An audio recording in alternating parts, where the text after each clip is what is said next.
The Arizona Cardinals are in a weird spot where they got three players I like who I was really pounding the table for. And I also didn't love this draft, which is a weird situation to be in.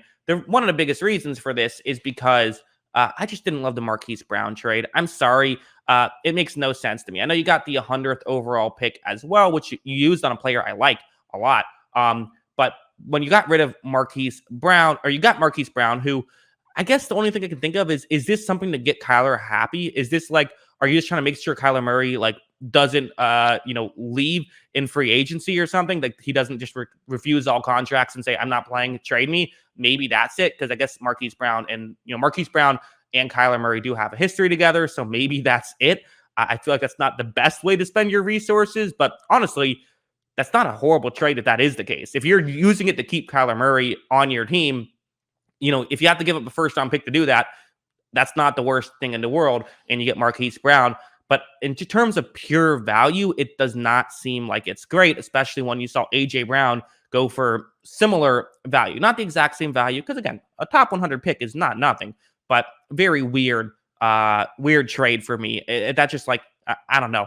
I don't get that trade whatsoever. Because again, Marquise Brown only has 1 year left on his rookie deal. If he was just starting his rookie deal, I'd feel differently. Brown's a solid player, but it felt like they gave up too much for me. If they give up a second, I'd feel a lot better about it. Because, in fairness, the Cardinals then with their next three picks, picked those three guys who I really like. But even 55 with Trey McBride, which, by the way, that's what you see on the screen. Number on the left is when they got drafted. Number right next to their name. That is where they are on the consensus big board. McBride, I really like as a player. He is my tight end one. And in fact, I think there's a big tier gap after McBride. My question is, the Cardinals do not need a tight end whatsoever. Maybe they want to run 3 tight end sets. Feels like there was some bigger needs on the board for them, so that's why I'm confused. But I do like him as a player, and probably long-term, it will be a good move. One pick I loved is Cameron Thomas at 87. So he was 61 on the consensus big board, but I was pounding the table saying, this guy's better. This guy is a first-round talent. I truly believe that.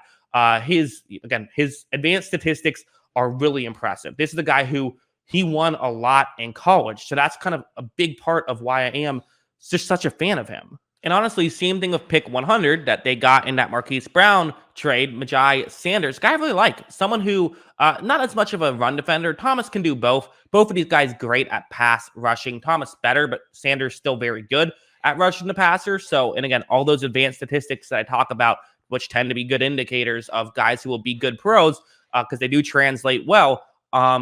Those guys both check off those boxes, except with the exception of Sanders, not quite as polished in the run game. But those are two guys I really like. I think will be very good. And I think that could absolutely be great for the Cardinals. So they needed to improve at that position. I think they needed more defensive linemen. I think they got 2 good defensive linemen here. Because, you lost Chandler Jones. Cameron Thomas might be better than what Chandler Jones is today. Obviously, Chandler Jones, fantastic player, maybe a Hall of Famer, incredible guy, incredible player, incredible career.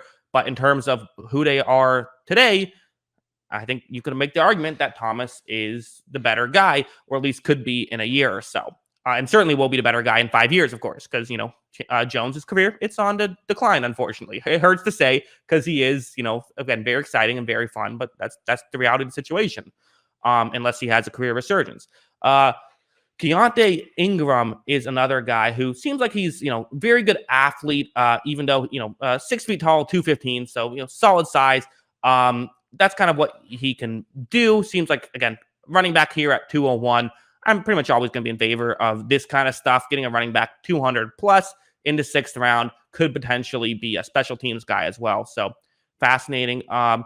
Laketis Smith, another fascinating player for me, who's someone who he's not the, his numbers weren't great. If we're going to go back to the advanced statistics that project well, not great, not something I would be too excited about personally. But again, we're dealing with a 6th round offensive line, so he's probably just a depth guy, almost certainly just a depth guy, in fact.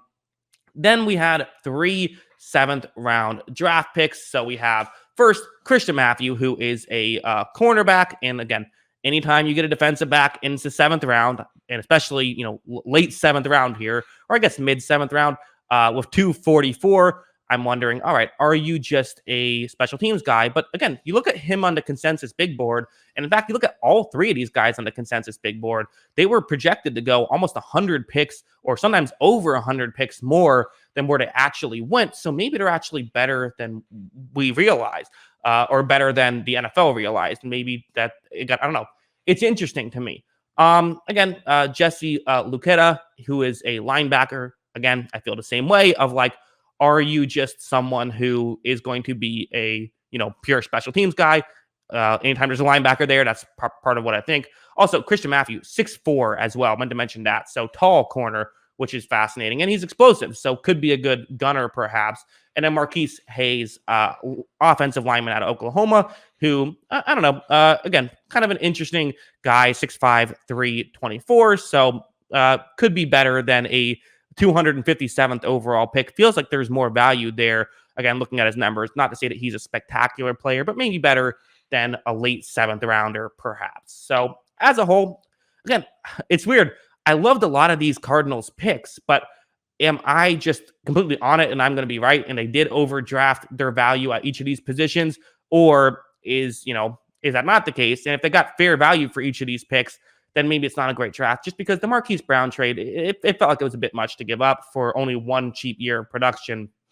Whereas you could have drafted a guy at 23 who could have potentially done more for you. So just kind of an odd pick. Could be a Christian Kirk replacement. He'll help the team. Like, the reality is, I guess the flip side is, well, what if every pick here hits? Or what if just like even the top 4 picks hit, right? Like for number one, what I'm saying top 4, the first pick I'm including is the Marquise Brown pick, which isn't a pick, that's a trade. But if Marquise Brown, Trey McBride, I don't even know why I keep saying if.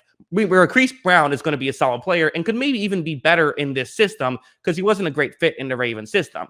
You then get Trey McBride, who could be like a legit like top 10 tight end potential. Cameron Thomas, who has like a legit top 30 edge rusher potential, and Majai Sanders, who could be like a solid 3rd down edge rusher. That's a good draft. So maybe I'm being too hard on it because they did have picks I like. But anyways, that's what I thought. What did you guys think? Let me know in the comments below.